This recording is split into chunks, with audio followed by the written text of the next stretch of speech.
Ruby, Rocky, Dara, Munna, Jat और मोना ये लोगों के नाम नहीं है भाई साहब, बल्कि उत्तराखंड में गुलदारों के नाम हैं। और अब इन गुलदारों को आजीवन कारावास यानी उम्र कैद की सजा हो चुकी है। दरअसल हरिद्वार के पास चिड़ियापुर में स्थित रेस्क्यू और पुनर्वास सेंटर में ऐसे ही 9 गुलदार हैं जो कि आजीवन कारावास की तरह अपनी सजा काट रहे हैं।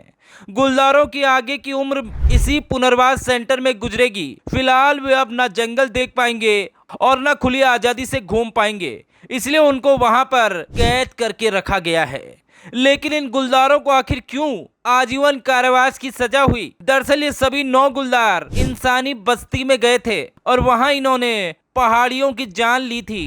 पहाड़ियों में महिलाओं और बच्चों की भी इन्होंने जानें ली थी। इसी जुर्म में 9 गुलदारों को जेल में रखा गया है। दरअसल उत्तराखंड के अन्य इलाकों से पकड़े गए ये 9 गुलदार पिंजरे में कैद हैं, जहां कैद भी ऐसी है जिसमें रिहाई की उम्मीद ना के बराबर है। वहीं ये अब कभी वापस जंगल में नहीं जा पाएंगे। ये एक तरह से आजीवन कारावास की सजा काट रहे हैं। इन कैदियों को रूबी, राखी, दारा, मुन्ना, जाट, मोना, गब्बर, जोशी नाम से पुकारा जाता है।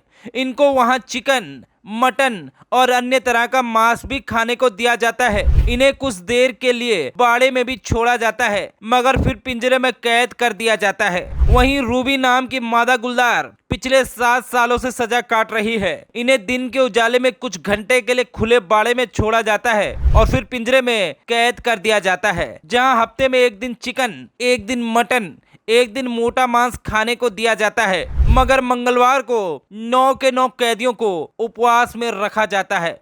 इस दौरान रूबी को साल 2015 में इंसान के कत्ल के आरोप में पकड़ा गया था, जब वो महज 6 साल की थी। वहीं 13 साल के आदमखोर रॉकी को 2017 में टिहरी के संतला गांव से पकड़ा गया था। इनकी जिंदगी एक कैदी जैसी हो गई है। वहीं वन विभाग का कहना है कि इनमें से कई गुलदारों के दांत तक टूटे हुए हैं, साथ ही कुछ की आंखों और पैरों में भी चोट है। ऐसे में कुछ आदमखोर हो गए हैं। इसके अलावा कुछ अपंग भी हो गए हैं, जिससे इनका जंगल में जाना खतरे से खाली नहीं है, साथ ही एक दूसरे की जान के लिए भी खतरा बने हुए हैं।